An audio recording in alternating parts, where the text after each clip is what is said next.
Answer evaluation करने की इस सीरीज में एक नया क्वेश्चन एस्पिरेंट ने लिखकर भेजा है। आइए देखते हैं कि उन्होंने क्या लिखा हुआ है। तो आज का क्वेश्चन है, भारत के भूकंपीय क्षेत्रों पर टिप्पणी लिखें। ये 2024 के यूपी पीसीएस के मेंस एग्जामिनेशन में आया हुआ क्वेश्चन है। यहाँ पर आंसर की शुरुआत इंट्रोडक्शन के माध्यम से भारत का लगभग 59% भूभाग भूकंपीय रूप से संवेदनशील है। इन्होंने अपने आंसर की शुरुआत एक डेटा से की है, जो कि एक बहुत अच्छा तरीका होता है अपने आंसर की शुरुआत करने का।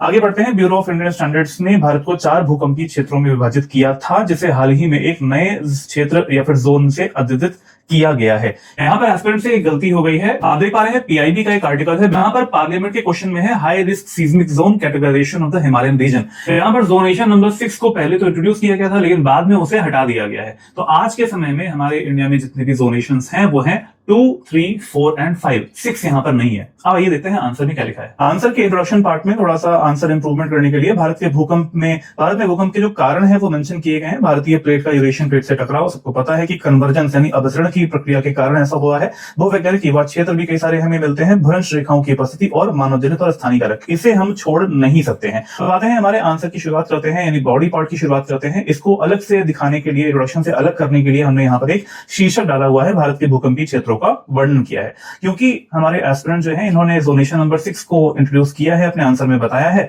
तो यहाँ पर इन्होंने जोनेशन नंबर 2, 3 साथ में 4, 5 और 6 इंट्रोड्यूस किया है। लेकिन आज के समय में जो करंट अफेयर्स की स्थिति है उसके अनुसार जोनेशन नंबर 2, 3, 4, 5 तक ही हमें यहाँ पर आंसर में लिखना पड़ेगा। सबसे पहली बात आती है कि मेंस के आंसर में अगर आपने इस क्वेश्चन में मैप नहीं बनाया तो आपका आंसर जो है वो अधूरा हो जाता है। ये आंसर बहुत ही अच्छे तरीके से लिखा गया है। भूकंपीय क्षेत्र यहाँ पर 2, 3, 4, 5 जोनेशन में बताए गए हैं। जोन नंबर 2 और 3 यहाँ पर आपको देख पा रहे हैं, कम क्षति जोखिम वाला क्षेत्र है। कुछ राज्यों के एग्जाम्पल भी दिए गए हैं। इंटरप्रिटेशन का ध्यान रखा गया है। उदाहरण जो है बहुत ही छोटे तरीके से, बहुत ही लिमिटेड तरीके से यहाँ पर मेंशन किया गया है। इसके साथ साथ जोनेशन नंबर 3 में भी कितना परसेंटेज आता है वो भी बताया गया है। उदाहरण के तौर पर आप स्टेट्स के नाम देख सकते हैं। अब आते हैं भूकंप के खतरे से निपटने के लिए कुछ किए गए प्रयास। फॉर्मूला इतना अच्छा तरीके से इन्होंने बनाया है जिससे कि इनके आंसर को और भी अच्छे बेटर मार्क्स मिल सकते हैं। जैसे कि आप देखेंगे, भूकंप रोधी निर्माण को इन्होंने भवन संहिता से बताया हुआ है। प्रभावी प्रवर्तन है, अवसंरचनात्मक पुनर्निर्माण को बताया है। तो यहाँ पर हम 2-3 कीवर्ड और भी ऐड कर सकते हैं, जैसे कि यहाँ पे लिखा है संरचनात्मक सुदृढ़ीकरण, बेस आइसोलेशन तकनीक और शॉक अवशोषक यानी शॉक एब्जॉर्बर्स का भी इस्तेमाल अब बिल्डिंग्स में किया जाता है।